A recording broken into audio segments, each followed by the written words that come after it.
this is Stephen. Hello. And today we're going to tell you a little bit about science during the Second World War. During World War II, there was rationing. And one of the things that was rationed was sugar. And the reason why these things were rationed is because they used to have to be delivered to Britain by boat, which was very, very dangerous during the war. And so, if you don't have any sugar, then you have to start bulking things out when you're making things, and that's where the cornflour comes in.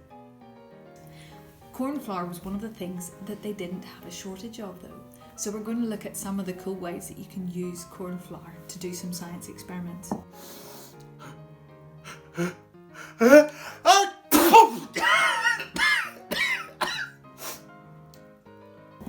Inside here, we're going to put a few of our sweets. These are gummy bears, and whenever you melt down gummy bears, you can make edible slime using your cornflour. So we're going to put these into the microwave.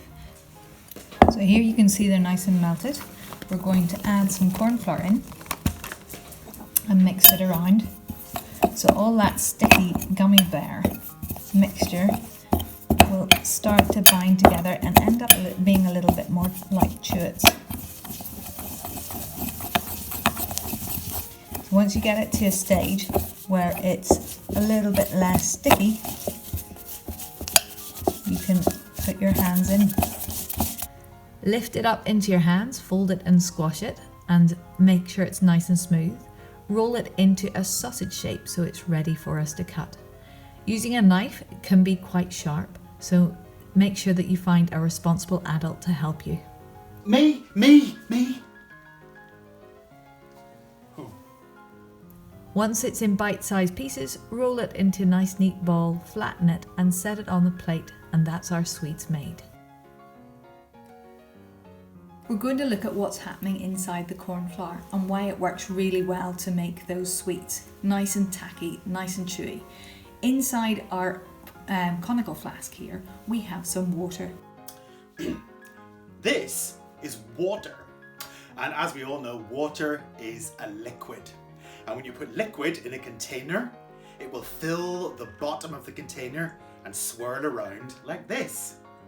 Now, if we were to turn the container upside down, the water would still fill the bottom of the container, but the bottom of the container would then be wherever the liquid meets, like this.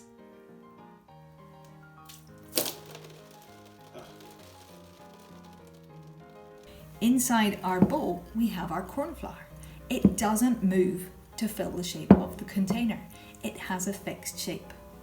If we add water into our cornflour, it starts to make a bit of a paste.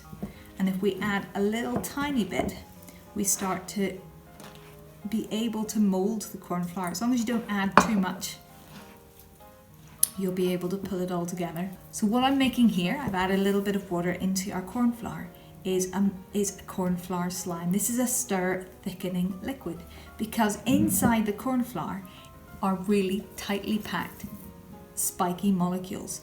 And if you push it really hard, it acts like a solid. As soon as you let it relax, it acts like a liquid. All that water slides past all the molecules so that you have a stir thickening liquid. So you can pick it up and make a ball out of it because you're adding pressure. All that water is getting pushed to the side and you're getting a solid ball. As soon as you relax, all those water molecules slide past each other and you end up with a liquid that will flow down into your bowl. Cornflour became really popular in desserts during the Second World War. It was able to pack out things like gravy, pack out sauces. It meant that there were calories, it thickened up the sauce, it made things less watery. There were puddings called cornflour starch pudding, and they weren't very sweet. They were sweetened with things like apples and fruits because there wasn't any sugar. And even after the war was over, there was still rationing going on. There still wasn't very much sugar, not very many sweets.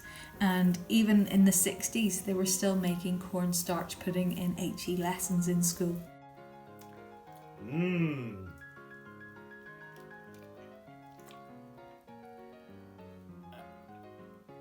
Thank you so much from Stephen and I, Goodbye. and from the War Memorial Museum. I hope that you enjoy some of the sweets that you've been making, although I think Stephen's been enjoying it a little bit too much.